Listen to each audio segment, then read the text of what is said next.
Well, prepare to be jealous. You're about to meet a man who can not only sing, dance and act, but he's worked with some of the biggest names in the biz. Yeah, I'm so jealous. From Hugh Jackman, you should be too. Well, read the list and I'll tell you if I'm jealous. From Hugh Jackman to Ricky Gervais, everyone's singing the praises of Broadway star Aaron Tveit. I'm jealous. It's on the edge of emotion. I see that look in your eyes. Powerful voice, smouldering good looks, Aaron Tveit has got it all. Black, the night that ends us. After starring alongside Hugh Jackman and Eddie Redmayne in Les Miserables, the American wowed audiences as Danny Zuko in Grease Live.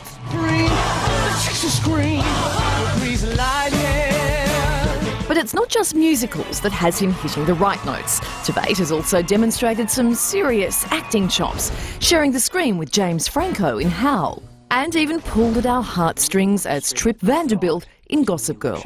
If you walked away right now, my decision wouldn't change. But I hope you won't. Now the multi-talented performer is on Aussie soil for a brand new concert spectacular.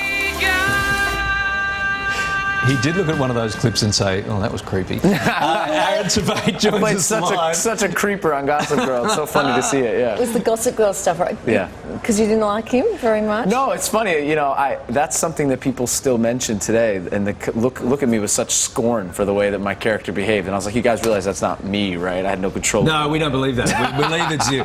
Now, you're fresh from performing in Greece, an entire musical live on TV. Yeah. What an incredible feat. It was amazing. Spectacular. Yeah, it was really something. What was it like? Exciting, nerve-wracking? Oh yeah, I mean, we really tried to just focus on just what was in the room, and we had a live audience, so I think in a way we could kind of just say, okay, we're just performing for these people. But there was a couple moments where I was singing by myself, and I was thinking, you know, 15 million people are watching right now. You got to get that thought out of your head as fast as possible. And I guess what's kind of scarier, when you're doing a musical live on stage in a theatre, there is only one stage, so things are fairly contained. Right. But in this, you were just telling me in the commercial break, there are 3 separate sound stages. Yeah, for instance, after Grease Lightning, I had 2.5 minutes where we could either get into a golf cart or I just ran. Yeah. I ran to another sound stage because I had to make a full change. Actually, I had to underdress a quick change for 2 scenes later and then put my Danny Zuko outfit on. And I had 2.5 minutes to get there and then walk into the next scene.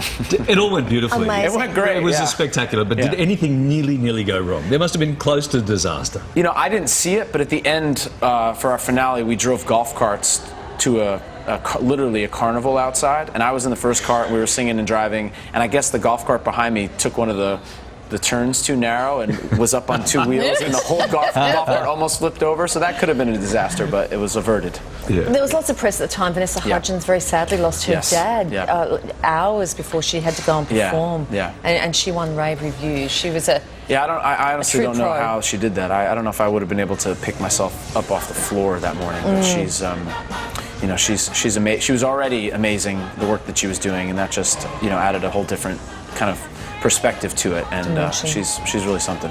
All right, what about Les Mis? An incredible cast, mainly Australian. That's right. It must be said. That's right. Every Australian. There were some Australians. There were some good Australians. There were some great Australians, yeah. Was that like a dream role for you? Because you get to showcase everything. Yeah, at that time, I'd been doing basically the 5 years before, I'd been working on stage and kind of doing some movies and doing some television. So in a way, it combined kind of everything that I'd been working on in an interesting way.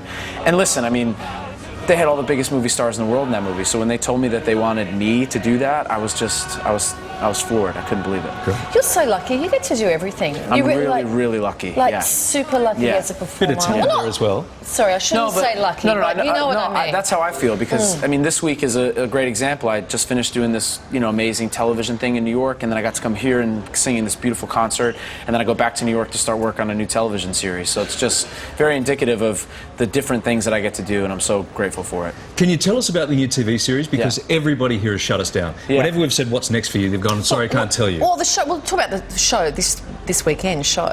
We can do that if you like. Yeah. So we're doing a musical concert called Defying Gravity. It's the music of Stephen Schwartz, who wrote Wicked and Godspell and Pippin, and it's a kind of a celebration of his music at the Theatre Royale Friday and 2 shows on Saturday. It's myself and Sutton Foster and Betty Buckley, who are from the States, and then some amazing Australian musical talent, and David Harris, Joanna Ampil, who's not from Australia.